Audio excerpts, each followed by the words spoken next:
Woke up this morning with that low down blues, moonlight in my mirror, baby. I got nothing to lose. Your love, like a whiskey, burned me deep inside. That old heart's a raging, but I still won't hide. Oh, I'm bad girl blues, can't tie me down, strutting these streets like I own this town. Got sorrow in my shoes, fire in my heart.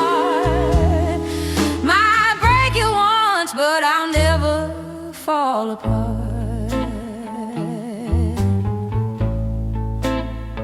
Your sweet talking lies, honey, don't mean a thing. I've danced with trouble, I've heard the angels sing. My soul like smoke drifting through that barroom light. I ain't your savior, I'm the queen of the night. When the horn blows low and the bass starts swinging, I find my rhythm, I keep on singing. Your shadow on my heels won't slow me down. I'm the blues that haunt this whole damn town. Yeah, I'm bad girl blues. Through every fight, standing tall in shadows of neon light. Oh, heartbreak's a teacher, pain and pride. When you lose yourself, that's when you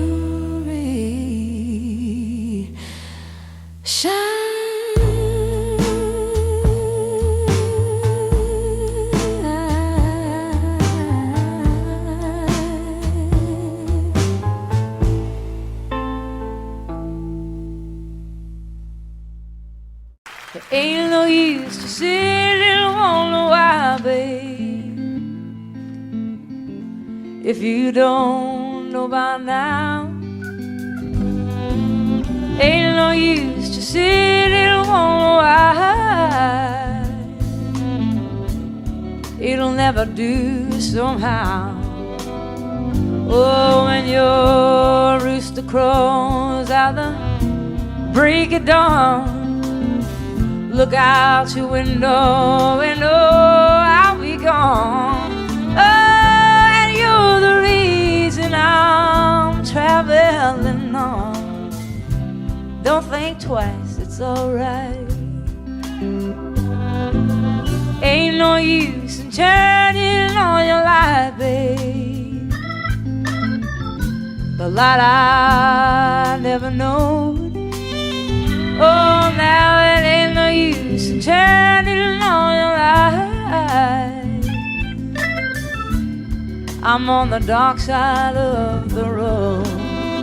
Oh, now I'm thinking and wondering, walking down the road. Oh, I once loved a man, a child, I am told.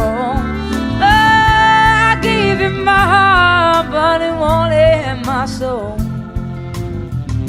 Now don't think twice, it's alright. Ain't no use in calling out my name, boy, like you never done before. Oh, now it ain't no use in calling out my name now. I can't hear anymore.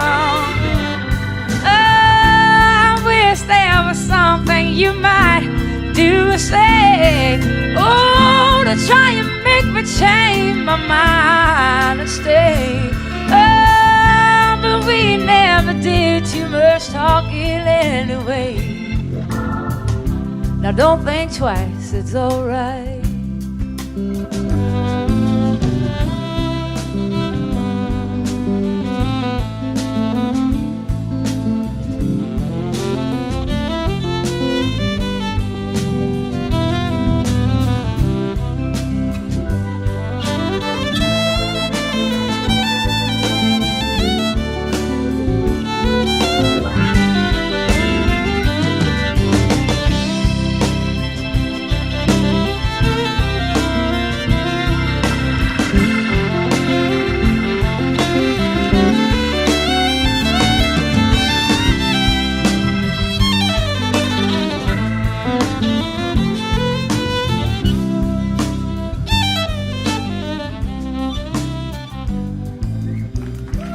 So long, honey, baby. Where I'm bound, I can't tell. Oh, my goodbye's too good a word now. So I'll just say farewell. And I ain't saying that you treated me unkind. Oh, you could have done better below. I should have known mine. Oh, you just kind of wasted all my precious time. Now don't think twice, it's alright. Oh, you just kind of wasted all my precious time. Don't think twice, it's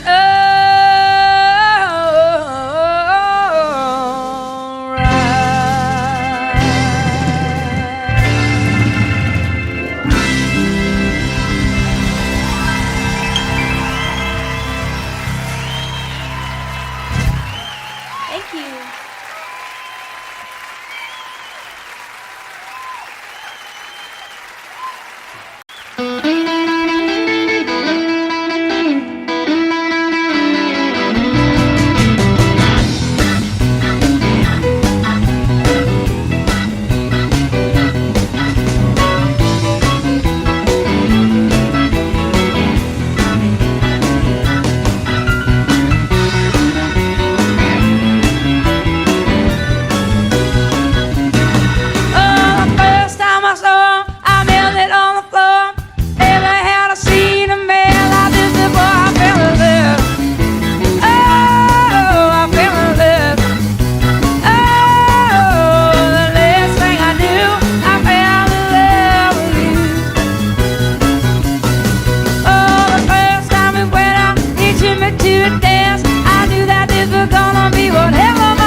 Had dinner with him last The night. grey man. Oh, were you? Basher. Oh, Basher. He's fantastic. What a fine man. A fine musician.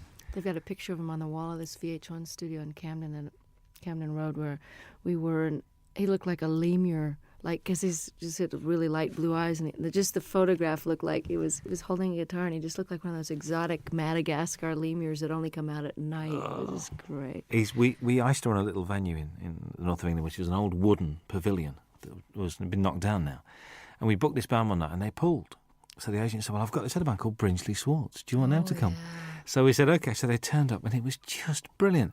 They went down a storm, and it was a really, really good gig. It was just amazing. Very, very good. Are we rolling? He's Okay. one of a kind, really. One of those people that you're just so glad he's around. Paul Carrick as well. Great guy. Well, Bonnie. We're still here with our same jobs. I knew you were going to It's say a miracle, isn't it?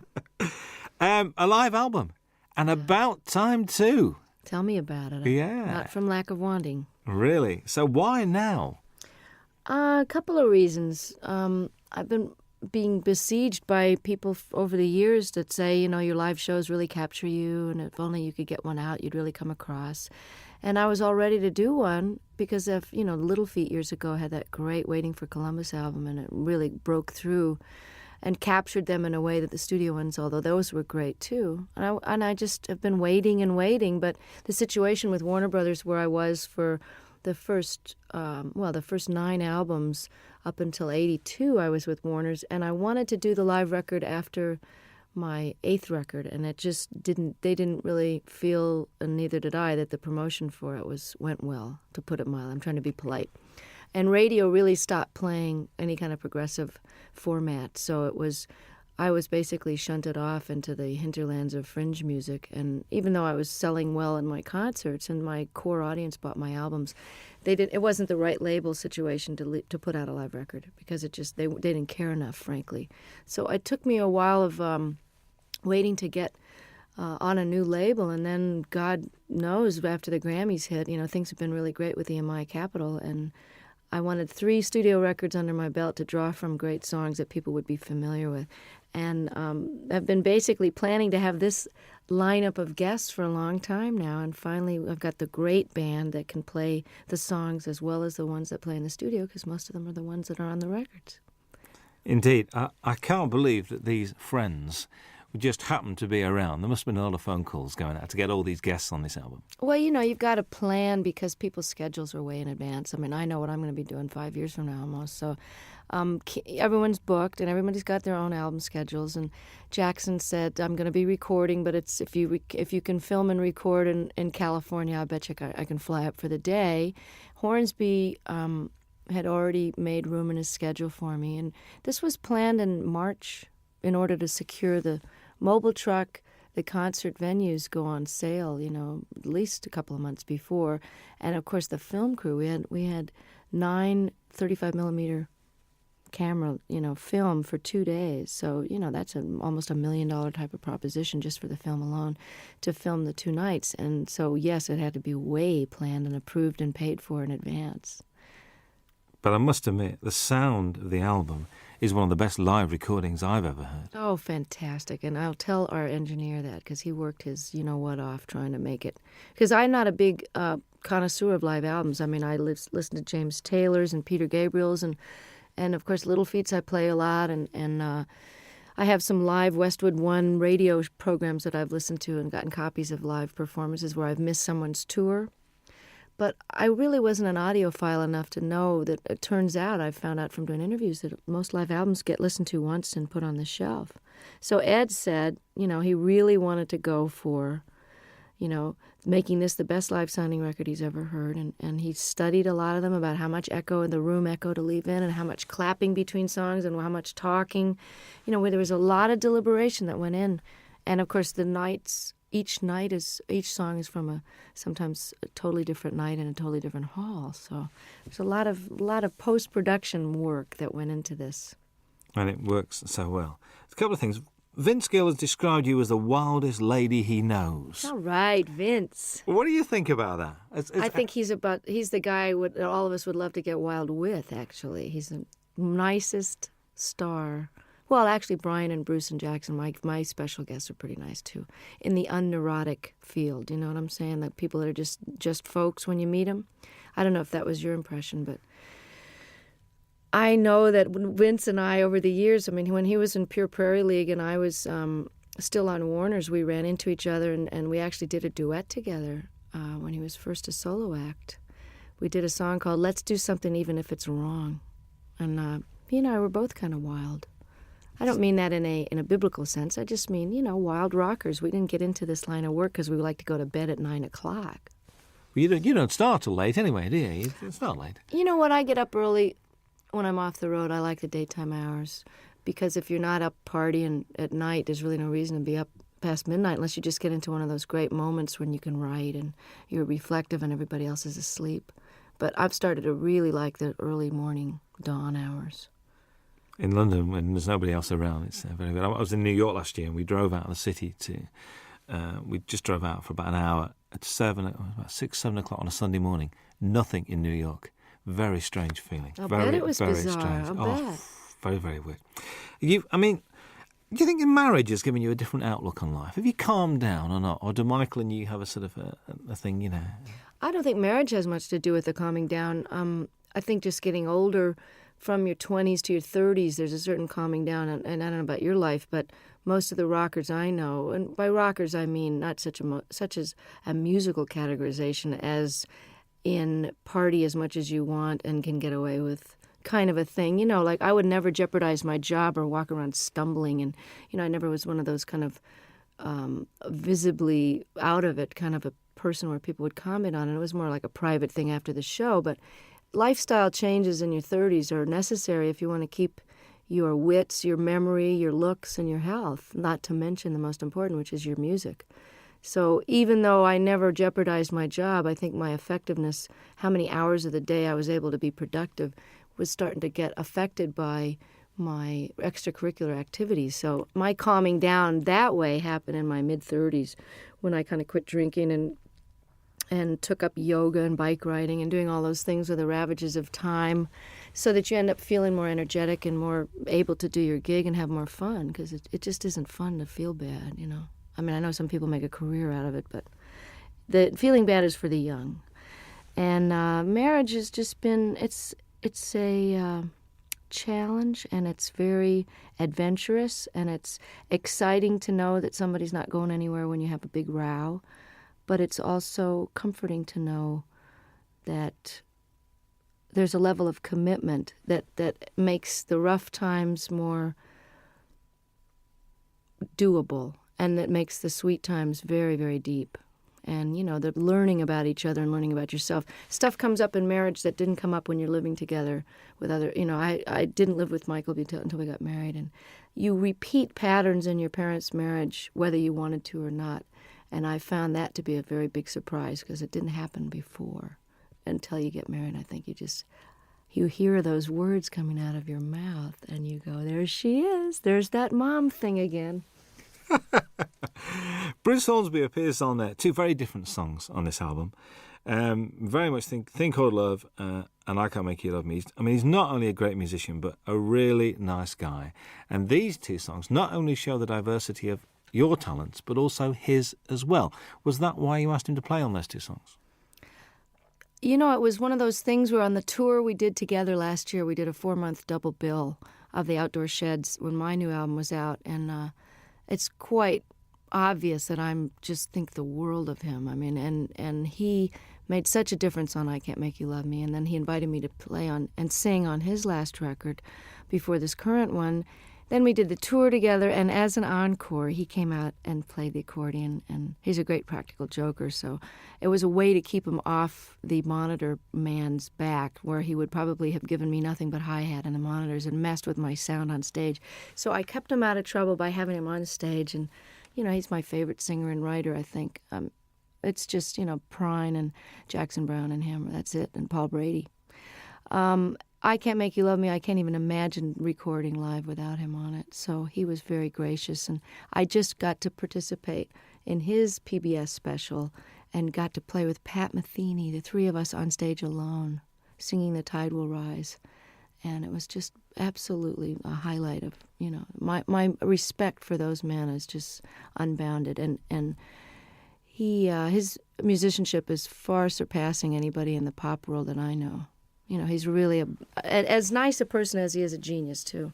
Whenever I bump into him, it's like, and it's like he sits down and he talks to you and he takes time. Mm-hmm. It's never, so I've got to rush now. He's just one of those guys. And I thought his current album was very, very good. I do too. I mean, he's really a jewel, and such a normal guy, just like Don was. And it's interesting because I've gotten to know Brian the last few days more because we've been hanging out at the Top of the Pops. And he also is totally without any kind of ego attitude. And, he's not neurotic and paranoid or any of those stuck-up things that people get when they get to be a big shot. And I'm so lucky to have these guys as models because they've been famous longer than me. Hornsby came out of the box with big hits, and he's just nonplussed, totally regular guy. That's why you get on so well, because you're the same. You've got the same attitude, and that's why, and it shows. I reckon this record's great to listen to when driving. I mean, I've been driving around listening to this. I think it's brilliant. God, I'm so glad. It's so new that I haven't had reviews yet. So this is it. Give it to a friend. So go and drive around, listen to it, and it's great. A song on it, Shake a Little. New song to you. New song by the guy Michael Ruff, who wrote "Cry on My Shoulder" on Nick of Time, and. I listen to so many tapes of things where people have a cover letter that says, "This is so perfect for you. We've had you in mind," and then it's just dreck. So I appreciate the thought, but, I don't know whether to throw a bucket of water on them the next time I see them or just never answer their phone call. And then there's these jewels like Michael Ruff, who's a brilliant artist on his own and has never gotten the attention he deserves. And I think he's actually got quite a good career in Sweden going on for some reason. But he had 2 great records on Warner Brothers years ago, and women are all mad for him because he's absolutely gorgeous. But what an unbelievable tune. I'm glad you mentioned it because I love it. I think it made a good single, actually. I was listening to it. I think so, make too. A good single. Matters of the Heart is haunting. I mean, that's one where I think you mentioned this capturing the audience. You could hear a pin drop in that auditorium. They're all there as one, I think. I mean, and hadn't heard the song before, too. So that was really which is great. like, ugh. Yeah. And, did you feel that was a special performance that night with them? Exactly. That was why we picked that night's performance. I mean, the great part about recording 6 nights is that we really got the best performance of each one. It was hard to choose sometimes, but there was always one that had that pathos and a unity of, whether it was a spontaneity or just not thinking about it. Everybody forgot about the tape, and the audience, for whatever, it's almost like a great meal or making love. There's just that one evening where you're doing the same thing with your lover that you've always done, but it's just fitting and feeling perfect. And that this track has got a soulfulness to it, kind of a Ray Charles thing that, Michael McDonald is an incredible writer and singer. So the fact that to wrap myself around one of his songs like this is, you're as good as your material, and like I Can't Make You Love Me, this is one of those classic songs. I think what's nice about this record as well is it's not Bonnie Raitt's greatest hits live, which I'm so pleased about. It's a real, it's almost it's a comment and it's a reflection. Was that purposeful, the way you selected the songs? Yeah, and I'm glad to hear you say that. This is terrific that it's coming across, even in its shortened 1-disc version of the 2-hour concert. I mean, we were actually surprised, Don and I, when we had to narrow this down, that this played as well, and we almost like this order better than the ones with the extra 4 songs on it. I had no intention of doing a greatest hits because why would somebody want to buy it? Well, I suppose they would want to have all those so-called hits on one record, but why not try letting the songs go out the way they've evolved over the last few years? I mean, Love Me Like a Man, I recorded in 1972, and the guitar solo is never going to be the same twice. And certainly Have a Heart and Love Letter and different songs from Nick of Time, all of these songs have taken on their own character depending on the tour that we play them. Each tour, everything gets a little shifted by the band members, because just to keep it interesting, but also they just grow. Tempos are changed, Have a Heart has a kind of a South African guitar part on it, and that's partly because I've got one of the greatest guitarists as a foil now, George Marinelli, who used to play with Bruce Hornsby. So I wanted to add something different to the older songs and give people, we got 6 new songs, so it's a little bit of everything. I think so. Charles and Ruth, I'm pleased they're on there. I get the impression the way you were together, there's a real mutual respect amongst the three of you guys. Oh, total. And, I mean, of all the people that are on a stage at once, everybody has admiration so deep that, you know, I hope it comes through, and I'm glad to hear you say that it can be felt, because Ruth Brown single-handedly was such an influence on Etta James and Aretha Franklin and all the people that I grew up listening to when I was old enough to read about their influences. They were the ones that mentioned Ruth, because I, of course, was only, 1 year old when her first record came out. But she's built Atlantic Records with her singles in the late 40s and 50s, as did Charles Brown, who's no relation, by the way. He's from a totally different part of the country. But he also was seminal in starting the whole West Coast blues sound, the transition between the post-war jazz era, and he took his Texas very funky roots. He also was classically trained, and he melded them into the style of jazz with the Art Tatum flavor and the beautiful classical music, to where Nat King Cole became famous based on the music that Charles Brown was doing. And, of course, Ray Charles is a direct descendant, although he doesn't credit Charles, and has never turned around and really helped him, nor have Chuck Berry and some of the other people that really grew up idolizing him. And I always felt it was strange that the great rhythm and blues artists and the white artists of today, who owe such an incredible debt to these pioneers, would not only not put them on the show, or at least throw some money towards the organization out of which they can get some health insurance, since they didn't get any royalties. Because this is the biggest criminal revelation I found out in the last 6 years, is that nobody before 1970 did get royalty participation. And we've just now gotten to the fourth large company to only now, 6 years after the organization was founded, to agree to pay a 10% royalty starting today, for example, as opposed to 30 or 40 years of lost royalties and 10 years of CD sales with no money coming, no health insurance. Every other industry has health insurance and takes care of their own, except ours. So this is a call out to the other artists that are listening and fans to make sure you support the reissues that are paying royalties, and don't buy the bootlegs, and don't sell the records direct. Send the money directly to the artist, believe me, before you rip them off for the third time. Absolutely. That's the Rhythm and Blues Foundation as well we're talking about. Yeah. Good to see blues on this. A fine tribute to Mississippi Frag McDowell. And I remember one night in the middle of winter going to Lancaster University, which is like in the middle of nowhere, because a friend of mine rang me up and said, "We've got to go and see this guy playing." I said, "What's he said?" "Mississippi Frag McDowell." I said, "Okay, we'll go." Went along, there was 8 people there. But the guy putting it on loved him, and it was obvious. The guy running the gig said, "Look, I spent my money on this, and just come and enjoy yourself." Isn't that the greatest? Because Fred, I'm telling you, was the most exuberant blues man. They always say, oh, they're so full of pain and grief. I mean, Fred loved to play more than anybody I ever saw, and they're just re-releasing I Do Not Play No Rock and Roll, one of the greatest double albums, and I think it was recorded here in London. I'm not sure if that was the one, or maybe there was just that in concert where he's wearing this Mexican poncho over a bright yellow sharkskin suit with a bolo, string tie, just unbelievable getup. And loved the girls used to just flock around him, these little white American and English girls just bat their eyes at him, and he loved it so much. Just like John Lee Hooker is just rolling around enjoying his success now, Fred was like that, and one of the greatest Delta bluesmen that ever lived. I mean, you say on there, you think these songs get better with age. Do you think your work gets better with age? I sure hope so. I mean, don't you think you're better at your job? Now you got more seasoning and humor and perspective and knowledge.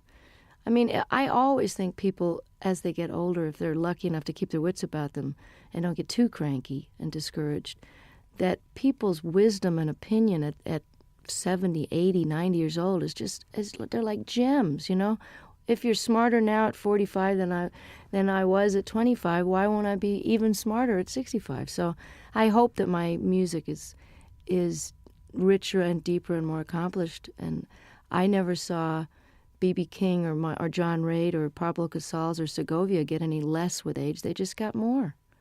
Absolutely. You're always introduced, which I do like, as Bonnie Raitt and her band, including Hutch and Ricky now. I mean, they're part of the furniture. Hutch, how long has he been around? A long time. He's has the distinction of being one of the only white guys ever play in the Neville Brothers, although they've had a white guitarist for a while. He is so respected by every type of musician. You know, he played in Central America, lived there for a while. The New Orleans cats think he's just it. He lived in San Francisco, was in a band called Copperhead. He knows Celtic music inside and out and can play jazz, Algerian music. I mean, there's nothing the guy can't play. And if you ask him a question, he can give you every detail of every side musician. So he's like a walking encyclopedia. These are sort of nice guys to have around, I think, to contribute to what you're doing. Oh, I'm so lucky to. And this is the best benefit of success, is that while Hutch has been with me for over 10 years, at whatever salary level I was at, he was with me during the rough years in the 80s too, rough meaning couldn't pay very much. Ricky, who has been a successful producer living in Australia, doing film scores and, just co-produced the Boz Scaggs album. And, for those of you, Ricky Fattar from South Africa, he was in a young band called The Flame that was quite famous and was in the Beach Boys for a while.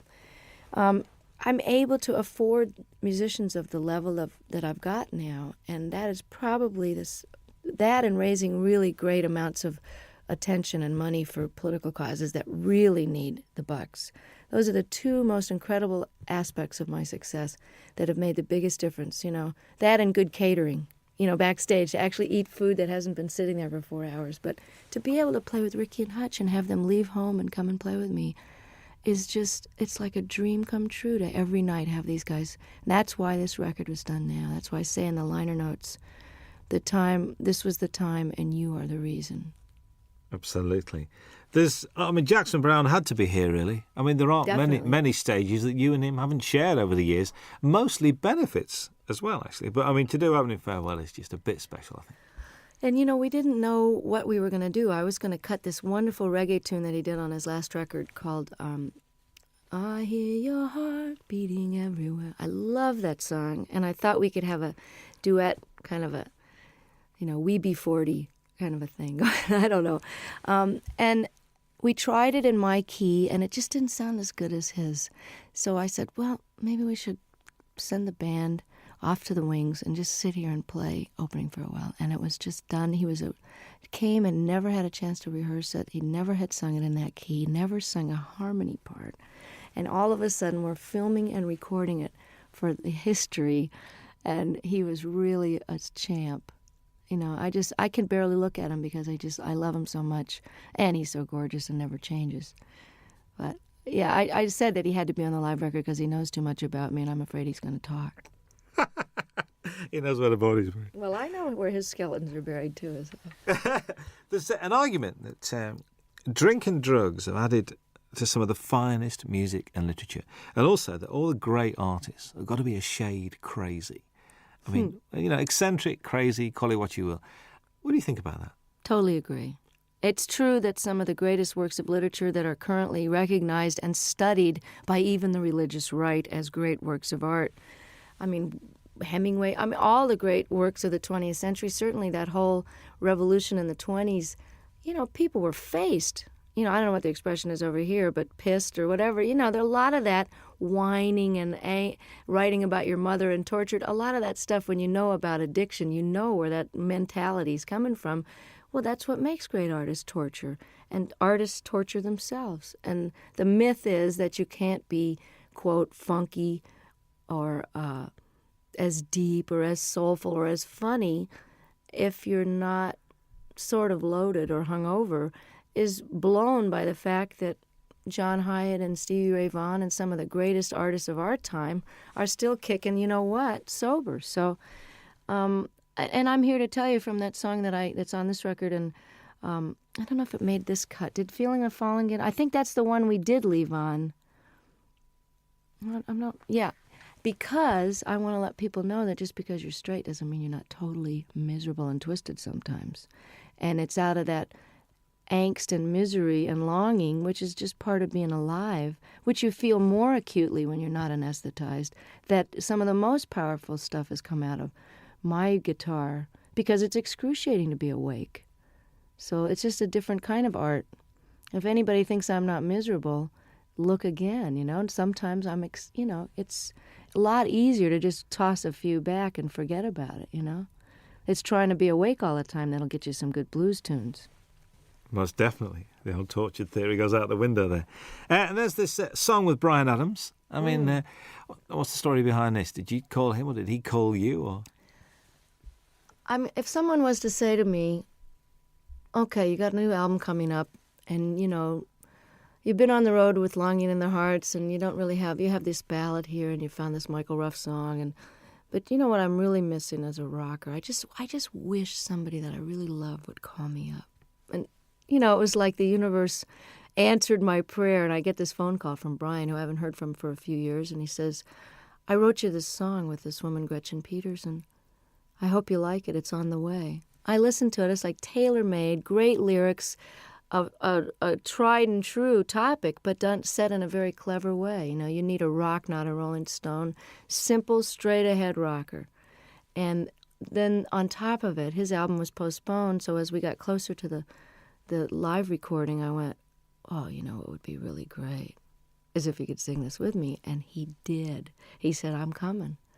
I just can't believe it. It's like for all the blues people that I helped and all the obscure songwriters I've done songs and talked about over the years, to have somebody like him who is really huge over here in Europe where I can't get arrested really. And, for him, he'll be doing for me what I'm doing for Ruth and Charles. So without any compromise and just pure admiration and love and just love the guy's work so much, and I love him. And here I am getting to have this handed to me like Eric and Elton saying, hey, you want to be more known in Europe? We love you. Come on to the Wembley show. That's the payback, is that it all goes around in a big circle, and then I get more well-known, and I can bring Charles Brown over to Europe. So that's the way it works, Oh, that'd be very pleasant, actually. Very nice indeed. There's 3 songs that run together. There's Longing in Their Hearts, Love Sneaking Up on You, and Talking Heads, a storming version of that. All right. Were they the same night? Because they just run together. I think they are the same night, actually. But they were pretty slamming all. Sometimes we do Come to Me in the Middle, which we didn't have room for on the record. But again, you can get it on import probably. I always thought of doing Burning Down the House since I first got the idea. I've always wanted to cut the song, but I had no idea whether we would do it on this record or whatever. I didn't know if it would make the record. It was just one of those sound check into the last encore of the night. And, by the time you're at the encore point, your fans are so nuts, you can basically play Rachmaninoff's symphonies and get away with it with a reggae beat. But I love Talking Heads. I love this song. Always heard it with slide guitar. And it's very similar in the clavinet part to Love Sneaking Up on You. So I had them as a segue, like half of Burning Down the House into Love Sneaking Up on You. And about 3 gigs into the tour, all the reviews were mentioning, and the audience was jumping up and standing. They were mentioning Burning Down the House. So Don suggested, he said, hey, why don't you just finish the song and flip the order and stick it on there and we'll put it on the record. And I said, no, nobody's going to go for that. And hey, I like it. Listen, it works really, really well. Kim Wilson guests on the album as well. When the Fabulous Thunderbirds are one of the best kept secrets in Europe, like yourself. Well, that's why I plan to change it. I mean, I'm really glad that by doing a record with Delbert on Luck of the Draw, that 5 million people have that album and now know who Delbert McClinton are, as if anybody's been asleep in a closet and doesn't know. The other great white singer of rhythm and blues is Kim Wilson, and one of the greatest living harmonica players. And Kim and I have been talking about doing this song and performing it together for years, since they first wrote it on a record tastefully entitled Butt Rockin', which I'd love to hear him explain that to his folks. Oh, son, what's the name of your new album?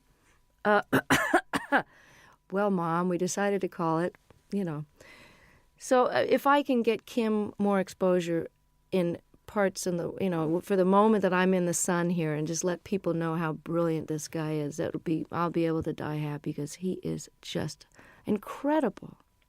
You know what? Listening to this record, I do have a problem, because I'm not now going to be able to say to people, you mean you don't know who Bonnie Raitt is?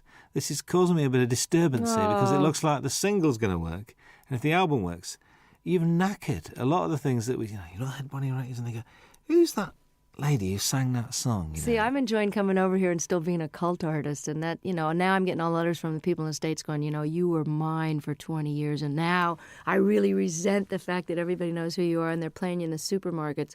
But I wrote the guy back. I said, hey, 20 years in small theaters.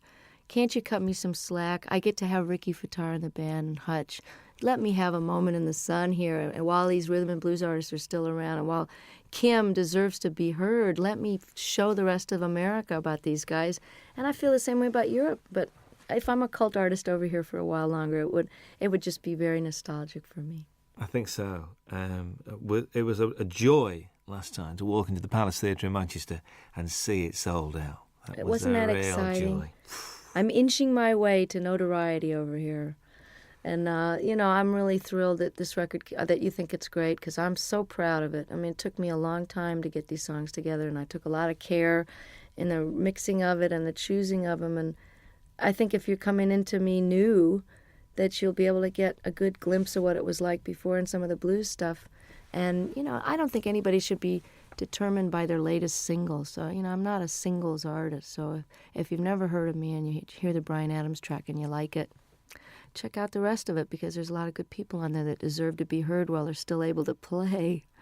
I think so. I think how anyone cannot be moved by Jackson Browne's version of Stay, I will never ever know. And I just sang on his new record. It's just fantastic. There's a bit of to and froing, because you're on John Hyatt's record as well. Yeah, I know. Well, that's how it works. We all love each other, and, I'm so thrilled that they want me to come and play and sing on their record. There's a great band out in New Orleans called the Subdudes, and I'm on their new record, and it's a fantastic record. Support act on the tour, actually. Oh, it'd be. That's if you got there early, that's right. They were over here in England. It's true. That's right with you.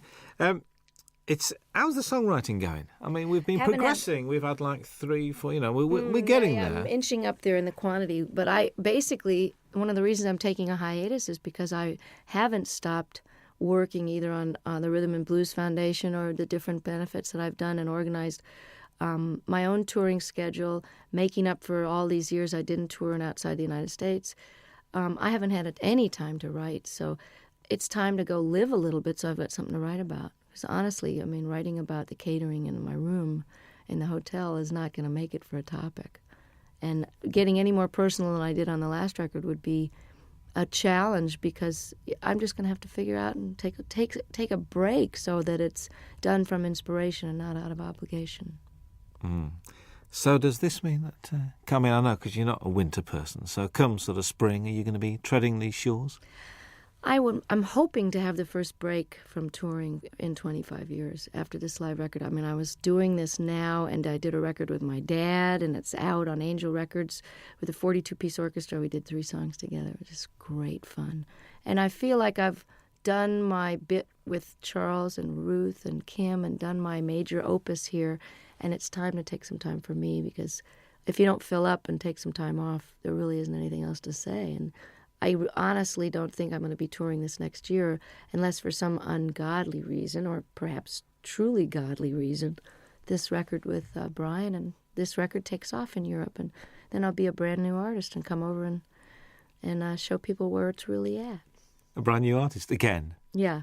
Again. Well, I'm an overnight success, Robin, that. There's a description that I read I'd like your comments on, really. After years of singing about broken hearts, faithless lovers and no good men, Bonnie Raitt entered the 90s at the peak of her already lengthy and impressive career. Has the 90s been good to you, do you think?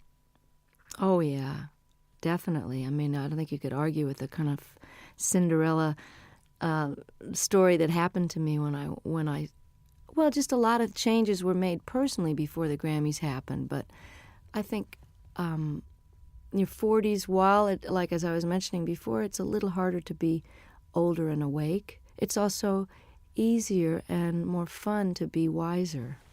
Does that make sense?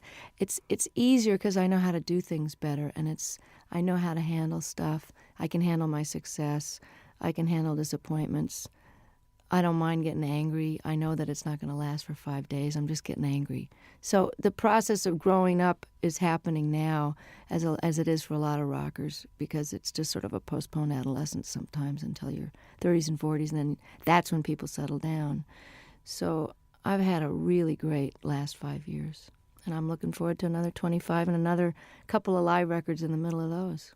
Absolutely. Bonnie Raitt, thank you very much indeed. Nice to be back. Hi, this is Bonnie Raitt. Very happy to be with Robin Ross on your radio. I want to go to Scotland. If we send him a tape, right, he'll do a 2-hour special. Wow. He's like a big supporter, isn't he? These guys are just, Thank you, Dave. Thank you for the homeland, for the young girl who's found her way back to your shores any minute now. I'm threatening to show up for Hogmanay again. Again?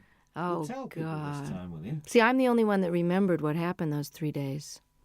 The entire country was out of their minds. But the studio was. I'm coming back with a video camera because nobody in America believed it. You know, well, they had some sort of sponsorship. They had little bottles of booze on the table, and there was like 65-year-old people just totally clapping and yahooing it up, which is a little glimpse of what like a Crosby, Stills and Nash audience is going to be like in 20 years. You know, will be a bunch of old geezers singing, you know, just a song before you go. But they'll still be all applauding. And Sheena will be singing Morning Train, and me and Brady will be out there on walkers singing Thing Called Love. Yeah, I found another Brady Buncher. Curtis Stigers is a Brady Buncher. Yes, he is. Curtis Stigers is a Brady Buncher. I found somebody else as well. You know, guess who cut Paradise is Here? Cher. Heard it from Brady's lips today. I'm not kidding. That'd be great. Let's find it right now. Really? So that must be this new album because she's done the Mark Cohn Walking in Memphis. That's a single, so it'll be on the same album. Well, it's good. I'm glad that she's going to get them some wider attention, you know? Brady's record was great, wasn't it? Mr. Cummings won't know what's hitting. He won't know what to do. I know. He's great. I ring him up. I really wanted to do that song too, but Tina had already done it. I think that Cher track's coming out for Christmas as a Christmas single. Paradise is Here? Well, that's good. I'm glad. I mean, I don't know who produced her, but I hope it's great. My engineer's producing Anne Murray's new record, which should be great. All right. Yeah, she's terrific. When I call you up. Remember when she did that? She wouldn't do an acoustic, would she? She should have done. She wouldn't do an acoustic for us. She's doing one now. Hello. I'll come in here and do one. Yeah. We had John Hyatt. John Hyatt did 2 songs. Did he? Yeah, John did 2 songs. Finn did 2 songs, did they not? Which is Neil and Tim Finn. They just told me to come and talk. They did Weather With You, and they did Nobody asked me. We'll ask you. Anywhere, anytime. You know, Hey, you could play the national anthem and we'd listen to it. You know that. So, I'd play your national anthem. It'd be interesting. Yeah. It'd be good. Be good. So you're going to Scotland on this break? You're going to try? I want to. I was threatening to go to Ireland or Scotland over the weekend, but I'd like to come back when the days are longer, because it's too hard to come over here and have it get dark at 4. Yeah. Not unless you. Especially over that. You know what I mean? If your nighttime hours can be more Coast. productive, but I want to be able to see stuff. You know. Yeah. You were going to go around Ireland. Last time I spoke to you, you were going to visit Ireland. I did it once a long time ago, and I want to do it again. I may do it over the weekend. Just get down the country and see part of it. I did get a whole week you? there. I did get a week in Scotland, a week in Ireland back in 91, right after the Grammys. Randy Newman's on Jules Holland on Tuesday night. You should get him in here. I'd love to. With Warner's, you see, Warner's a bit strange. So my best man when I got married is head of promotion at Warner's, and he won't let me do any interviews. He said, I leave it to the regional people. I said, but we're getting like 50 stations. Great. I know. Faust is a great record. Lovely man. When's Bonnie Raitt Call on Peter later? Asher and tell him I told him that he should do it. Tell me. him who you talked to. Tell him all the people you talked to and how many stations we're going to get. start to, Just call him we directly. got you on, did we get 50 last time? Peter and Gordon. Tell him you're a Peter Gordon fan and call Peter Asher. Remember Peter and Gordon? I actually That's went Peter to see Asher. Peter. He's He Randy's used to manager. manage 10,000 Maniacs as well, didn't he? Yeah. He manages Little Feat. And now he's head of Sony, I think. That's right, I forgot. He got a new job. My former manager is head of Atlantic, then head of Warner's, now he's head of Mercury. Moving around. We're gonna fire you. Here's $30 million. Get out of here. Oh God. Now you can pay the musician. Here's another label. Could you sign that for me, please? Are you kidding? Thank you. I've got great. I've got a shiny one because you haven't got shiny pens, have you? Can I have that on tape, please? You haven't got Robin any Ross has a shiny one. You haven't Thank you. Could you sign it for me?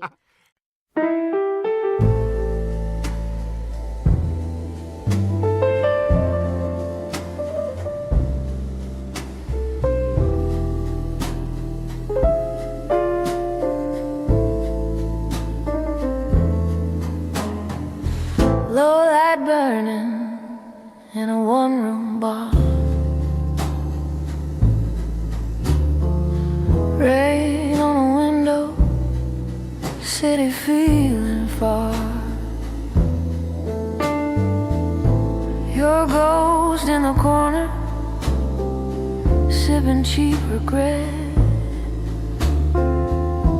I gave you my heart, you ain't done with it yet.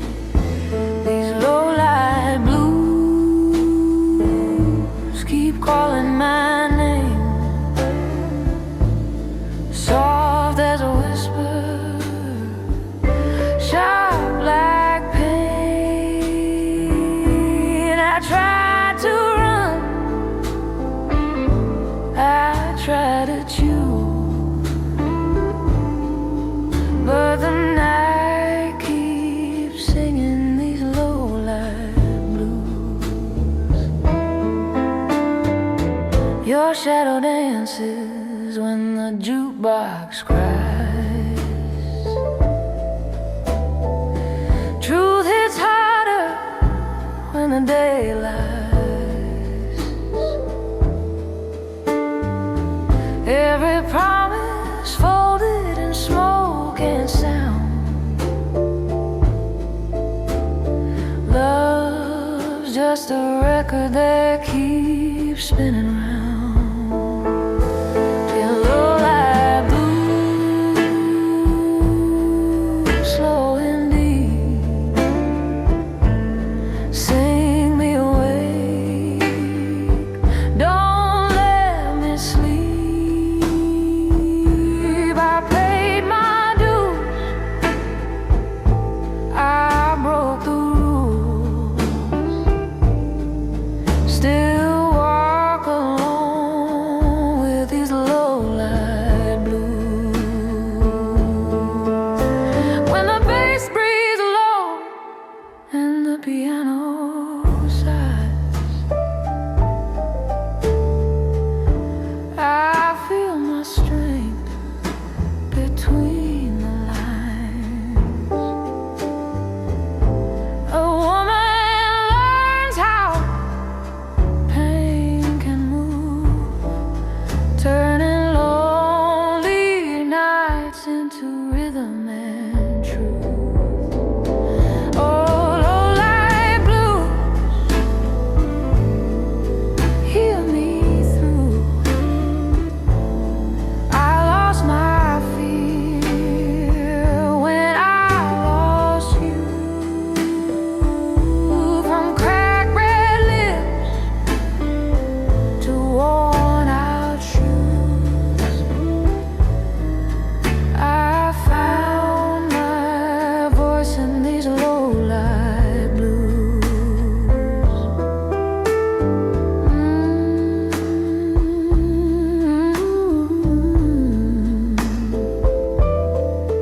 Low-light blues faded out slow.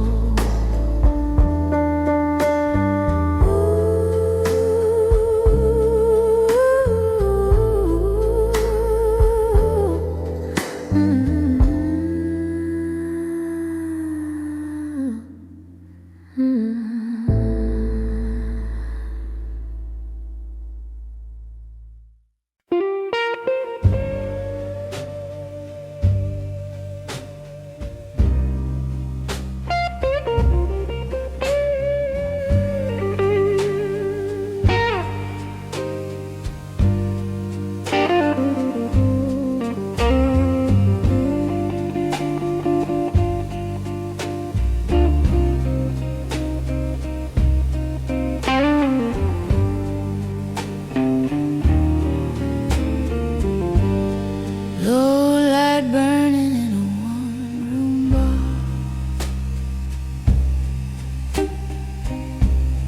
Rain on the window, city feeling far. Your ghost in the corner, sipping cheap regret. I gave you my heart, you ain't done with it yet.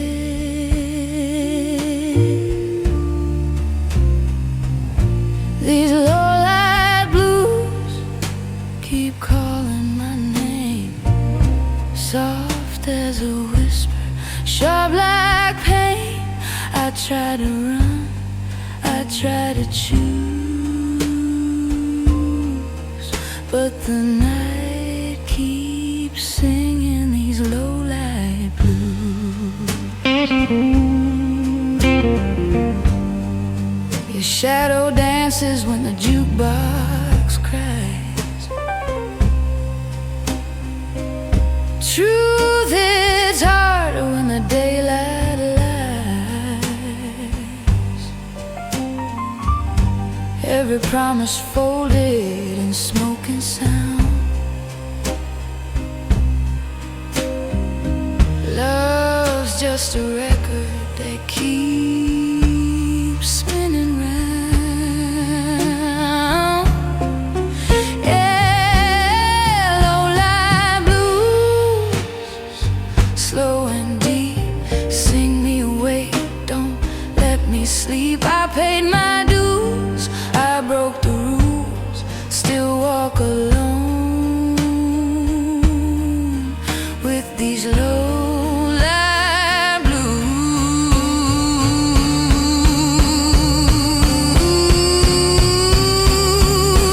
When the bass breathes low and the piano sighs, I feel my strength between the lines.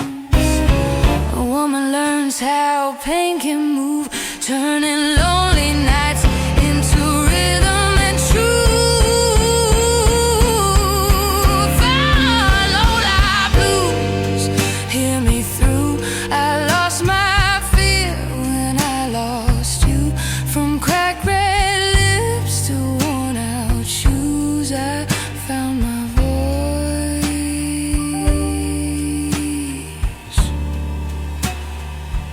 in these low-light blues.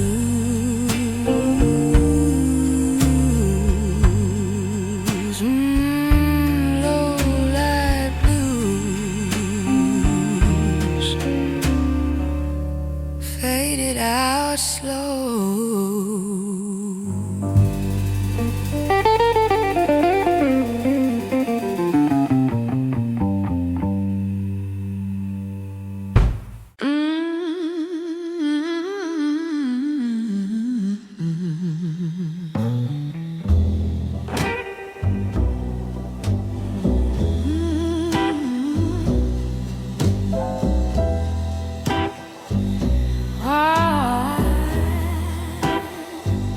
Woke up this morning with that low-down blues.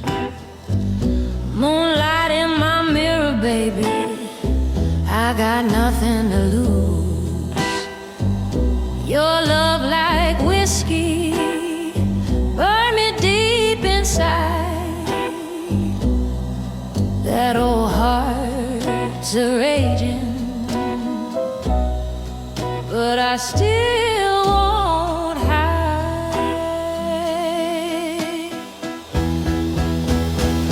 Oh, I'm bad girl blues, can't tie me down.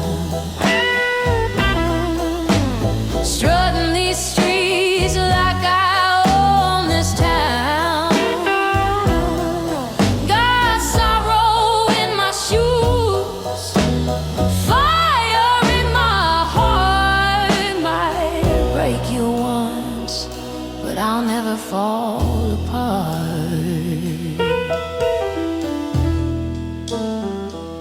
Your sweet talking lies, honey, don't mean a thing. I've danced with trouble, I've heard the angels sing. My soul like smoke drifting through that barroom light. I ain't your savior, I'm the queen of the night. When the horn blows low and the bass starts swinging,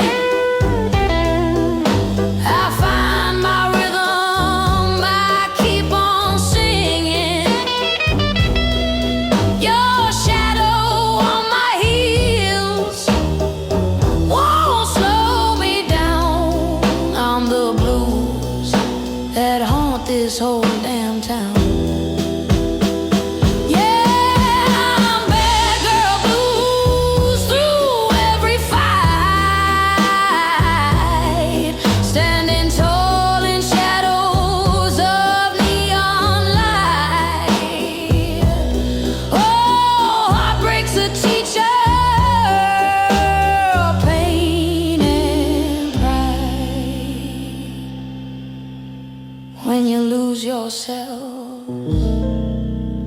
That's when you really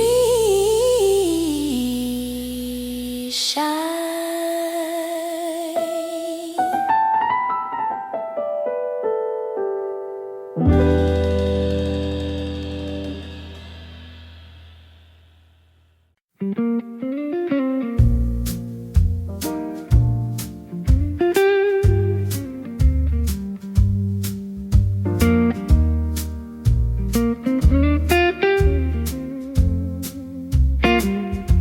Midnight's falling, shadows on my skin.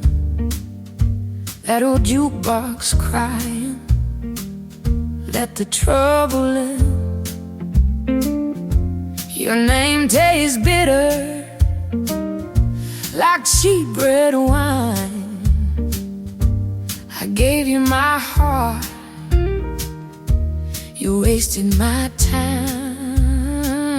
I got those midnight woman blues, high heels worn, but I still choose to walk alone through neon lights with a broken heart and hungry eyes.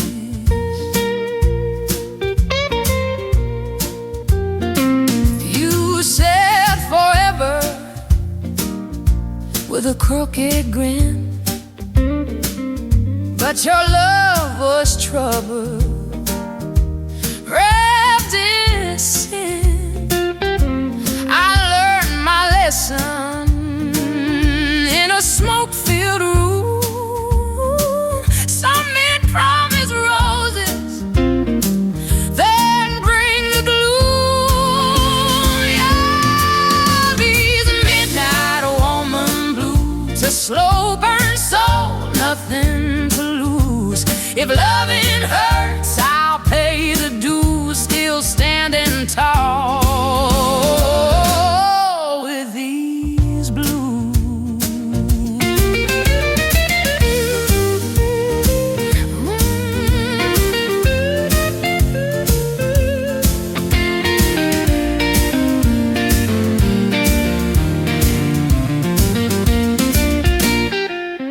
When the bass rolls low and the piano moans, I feel alive in my shattered bones. A woman sings what she's been through. Pain turns gold when the rhythm's true. Oh, midnight woman blues, hear my cry, love too deep.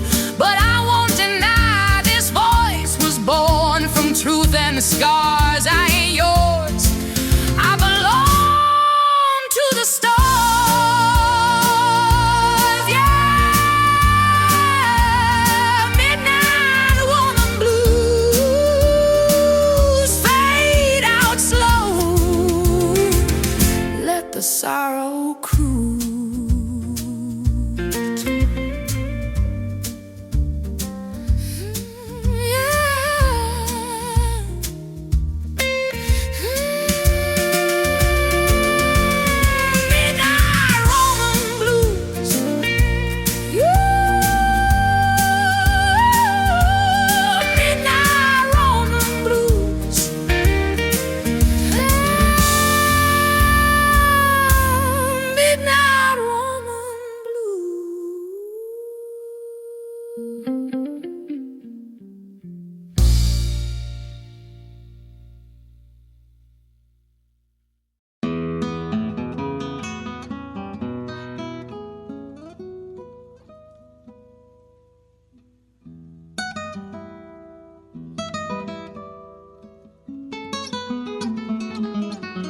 llega la noche,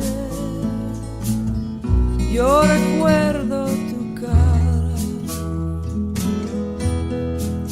y en las olas del mar siento tu voz y en la luz de esta luna es tu piel que me roza y esta brisa azul trae tu corazón más cerca de mí.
And the wings of this breeze are soon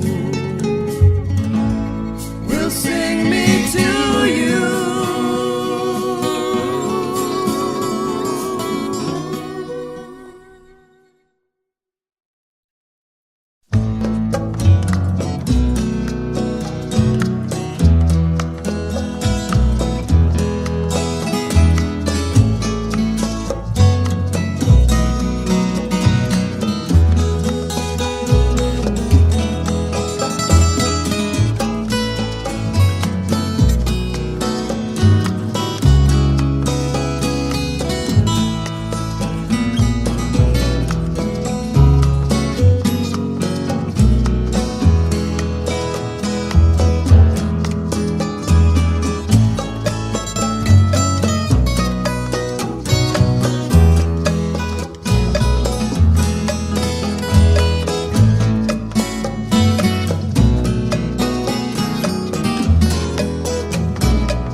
Su cara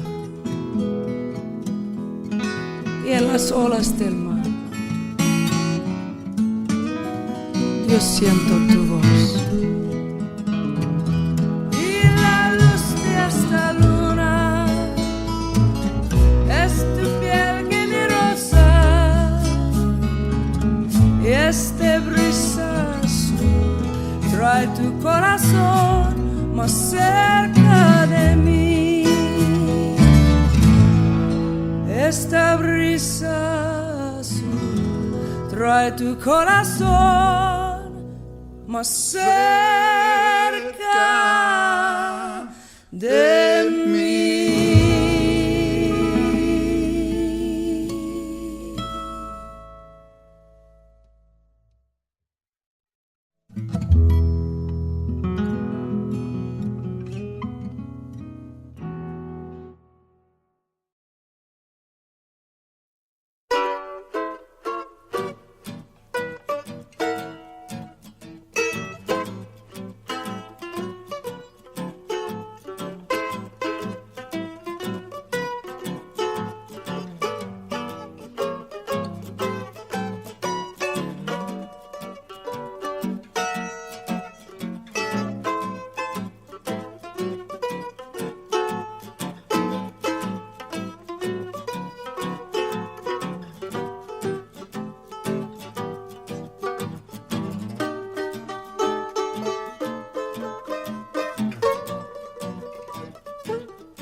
got you on the back foot, and you know I got you really good. And there's something deep inside of me I got to be. And if you find it hard to follow me, if I lose you in my jet stream, then you only got to raise your eyes and see me fly. Don't tell me that I won't, I can't. Don't tell me that I'm not, I am. Don't tell me that my master plan ain't coming through. Do you tell me that I won't, 'cause I will. Don't tell me how to think, 'cause I feel. And yes, I know what's real and what I can do. Something that you won't see every day.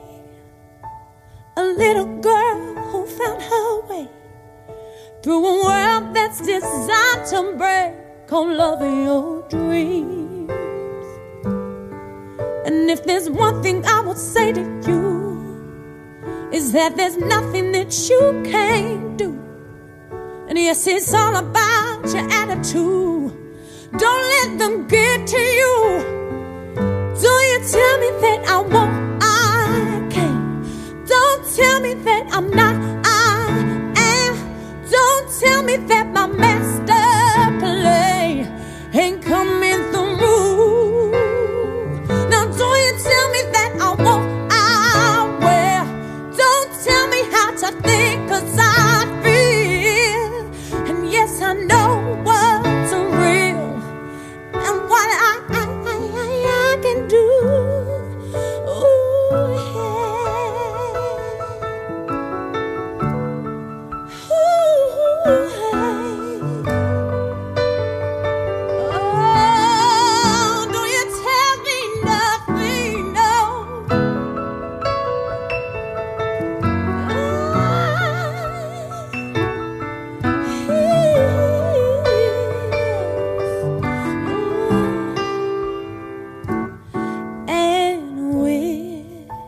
Singing in our own voice, we can make that choice to be free. Yes, we're singing in our own voice. We can make that choice to be free now, to be free now. Don't tell me that I won't, 'cause I can't. That I'm not, 'cause I am. That my master plan ain't coming on through. It's coming on through. Don't you tell me that I won't, 'cause I will. Don't you tell me, 'cause I know what's real and what I can do. What I can do. I say, you sing, all right now. L-U-V. I love it. I'm loving, yes I do. And there's nothing you can do here. Music. Ooh, L-U-V. I love it. I love it, I do. Yeah. So don't you tell me nothing. Ooh, ooh, okay.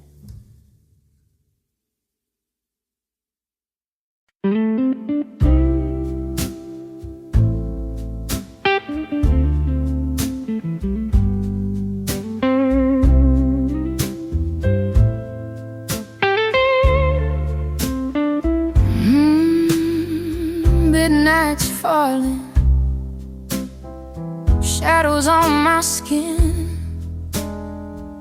That old jukebox crying, let the trouble in. Your name tastes bitter, like cheap red wine. I gave you my heart, you wasted my time. I got those midnight woman blues. High heels are worn, but I still choose to walk alone through neon lights with a broken heart and hungry eyes. You said forever with a crooked grin, but your love was trouble wrapped in sin. I learned my lesson in a smoke-filled room. Some men promise roses, then bring the gloom. Yeah, these midnight woman blues, a slow burn soul, nothing to lose. If loving hurts, I'll pay your dues. Still standing tall with these blues.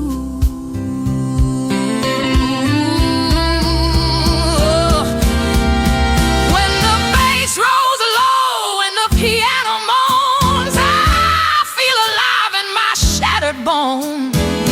A woman sings what she's been through. Pain turns gold when the rhythm's true. Midnight woman blues, hear my cry. Love too deep, but I won't deny. This voice was born from truth and stars. I ain't yours, I belong to the stars. Yeah, midnight woman blue, fade out slow. Let the sorrow cruise.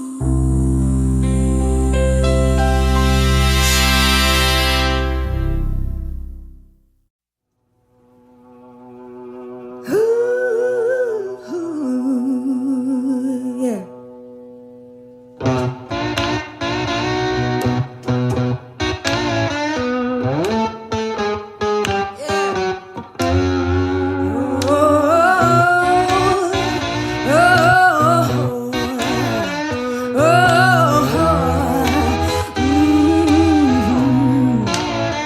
You better come on in my kitchen, yeah, 'cause it's going to be raining outdoors. Ooh, the woman I love, yeah, I stole her from my best friend. Some joker got lucky, yeah, stole her back again. Yeah. You better come on in my kitchen, hey, 'cause it's going to be raining outdoors. Ooh, the woman I love, yeah, I stole her from my best friend. That joker got lucky, yeah, and stole her back again. Hey, you better come on in my kitchen, 'cause it's going to be raining outdoors. Ooh,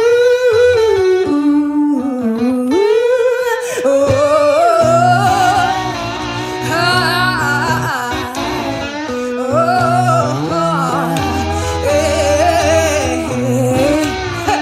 you better come on in my kitchen, 'cause it's going to be raining